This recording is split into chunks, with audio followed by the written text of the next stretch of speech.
Esther chapter 1. This is what happened during the time of Xerxes, the Xerxes who ruled over 127 provinces stretching from India to Cush.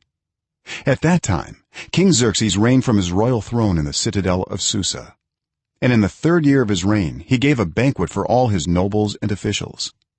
The military leaders of Persia and Media, the princes and the nobles of the provinces were present. For a full 180 days he displayed the vast wealth of his kingdom and the splendor and glory of his majesty. When these days were over, the king gave a banquet lasting 7 days in the enclosed garden of the king's palace for all the people from the least to the greatest who were in the citadel of Susa. The garden had hangings of white and blue linen, fastened with cords of white linen and purple material to silver rings on marble pillars. There were couches of gold and silver on a mosaic pavement of porphyry, marble, mother of pearl and other costly stones. Wine was served in goblets of gold, each one different from the other, and the royal wine was abundant, in keeping with the king's liberality. By the king's command each guest was allowed to drink with no restrictions, for the king instructed all the wine stewards to serve each man what he wished.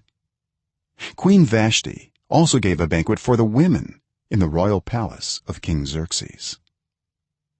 On the 7th day, when King Xerxes was in high spirits from wine, he commanded the 7 eunuchs who served him, Mehuman, Biztha, Harbona, Bigtha, Abagtha, Zathar and Carcass, to bring before him Queen Vashti wearing her royal crown, in order to display her beauty to the people and nobles, for she was lovely to look at.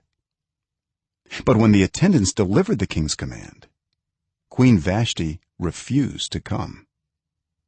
Then the king became furious and burned with anger. Since it was customary for the king to consult experts in matters of law and justice, he spoke with the wise men who understood the times and were closest to the king: Karshena, Shethar, Admatha, Tarshish, Merez, Marsena and Memucan, the 7 nobles of Persia and Media who had special access to the king and were highest in the kingdom. According to law, what must be done to Queen Vashti? He asked. She has not obeyed the command of King Xerxes that the eunuchs have taken to her. Then Memucan replied in the presence of the king and the nobles: Queen Vashti has done wrong, not only against the king, but also against all the nobles and the peoples of all the provinces of King Xerxes. For the queen's conduct will become known to all the women, and so they will despise their husbands, and say, King Xerxes commanded Queen Vashti to be brought before him, but she would not come. This very day the Persian and Median women of the nobility who have heard about the queen's conduct will respond to all the king's nobles in the same way. There will be no end of disrespect and discord. Therefore, if it pleases the king, let him issue a royal decree, and let it be written in the laws of Persia and Media, which cannot be repealed, that Vashti is never again to enter the presence of King Xerxes. Also, let the king give a royal position to someone else who is better than she. Then, when the king's edict is proclaimed throughout all his vast realm, all the women will respect their husbands, from the least to the greatest.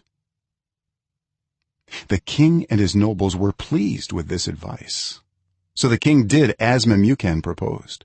He sent dispatches to all parts of the kingdom, to each province in its own script, and to each people in their own language, proclaiming that every man should be ruler over his own household, using his native tongue.